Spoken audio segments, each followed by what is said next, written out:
Hello বন্ধুরা, আপনারা কি জানেন গুড় ও বাদাম এই সাধারণ দুটি খাবারের সংমিশ্রণ আপনার শরীরের জন্য কোনো দামি সাপ্লিমেন্টের চেয়েও কম নয়।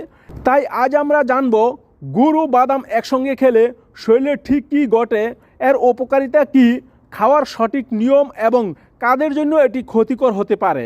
তাই ভিডিওটি শেষ পর্যন্ত দেখুন। চলুন তাহলে শুরু করা যাক।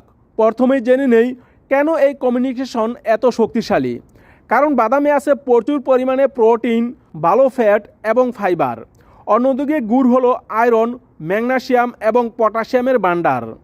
যখন এই দুটো একসঙ্গে মেশে তখন শরীরে দ্রুত এনার্জি তৈরি হয়, রক্তে আয়রনের ঘাটতি কমে, হরমোন ব্যালেন্সে সহায়তা করে এবং দীর্ঘক্ষণ পেট ভরা থাকে।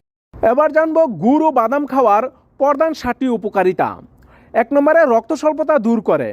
যাদের শরীরে হিমোগ্লোবিনের অভাব বা অ্যানিমিয়া আছে তাদের জন্য এটি মহা ঔষধ। কারণ গুড় আয়রন বাড়ায় আর বাদাম রক্ত সঞ্চালনে সাহায্য করে। এজন্য রক্ত স্বল্পতার সমস্যা থাকলে নিয়মিত অল্প পরিমাণে খেলে উপকার পাবেন। 2 নম্বরে হাড় মজবুত করে। বাদামের ক্যালসিয়াম এবং গুড়ের ম্যাগনেসিয়াম হাড় ও দাঁত শক্ত রাখতে দারুণ কার্যকর। বিশেষ করে জয়েন্টের ব্যথা এটি বেশ আরাম দেয়। 3 নম্বরে ত্বক ও চুলের উজ্জ্বলতা বাড়ায়।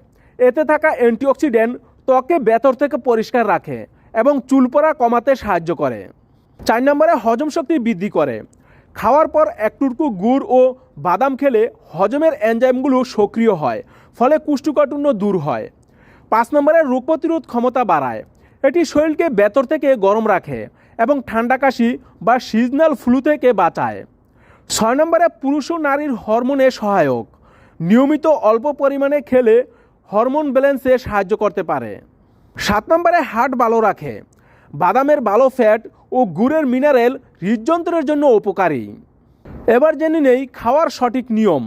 যে কোনো পুষ্টিকর খাবার উল্টোপাল্টা খেলে হিতে বিপরীত হতে পারে, এজন্য খাওয়ার নিয়ম জানাটা খুবই জরুরি। আর গুড় ও বাদাম খাওয়ার সেরা নিয়ম হলো দিনে 30 থেকে 40 গ্রামের বেশি বাদাম এবং 2-3 চামচের বেশি গুড় খাবেন না। দুপুরের খাবারের 30 মিনিট পর অথবা বিকেলের নাস্তা এটি সবচেয়ে বেশি কার্যকরী। তবে রাতে ঘুমানোর ঠিক আগে না খাওয়াই ভালো, কারণ এতে ক্যালোরি বেশি থাকে।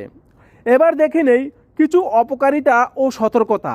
এত গুণ থাকা সত্ত্বেও সবার জন্য এটি নিরাপদ নাও হতে পারে। যেমন 1 নম্বরে ডায়াবেটিস রোগীর জন্য সমস্যা। যেহেতু গুড়ে প্রাকৃতিক চিনি থাকে তাই সুগার বেশি থাকলে এটি এড়িয়ে চলাই ভালো। 2 নম্বরে ওজন বৃদ্ধি করতে পারে। যারা কড়া ডায়েট করছেন তারা মেপে খাবেন, কারণ এতে ক্যালোরি বেশ বেশি। 3 নম্বরে অ্যালার্জি হতে পারে। যাদের বাদামে অ্যালার্জি আছে তারা এটি বুলুও খাবেন না। 4 নম্বরে গরমের সময় সমস্যা। অতিরিক্ত গরমে বেশি পরিমাণে গুড় বাদাম খেলে শরীর বেশি গরম হয়ে যেতে পারে। তাহলে বুঝতেই পারছেন প্রাকৃতিকভাবে এনার্জি পেতে গুড় ও বাদামের কোনো বিকল্প নেই। তবে মনে রাখবেন পরিমিত বুদ্ধি হলো সুস্থতার মূল চাবিকাঠি। ভিডিওটি ভালো লাগলে লাইক দিন এবং আপনার বন্ধুদের সাথে শেয়ার করুন। স্বাস্থ্য বিষয়ক আরও এমন তথ্য পেতে আমাদের সাথে থাকুন। দেখা হবে পরবর্তী ভিডিওতে। ধন্যবাদ।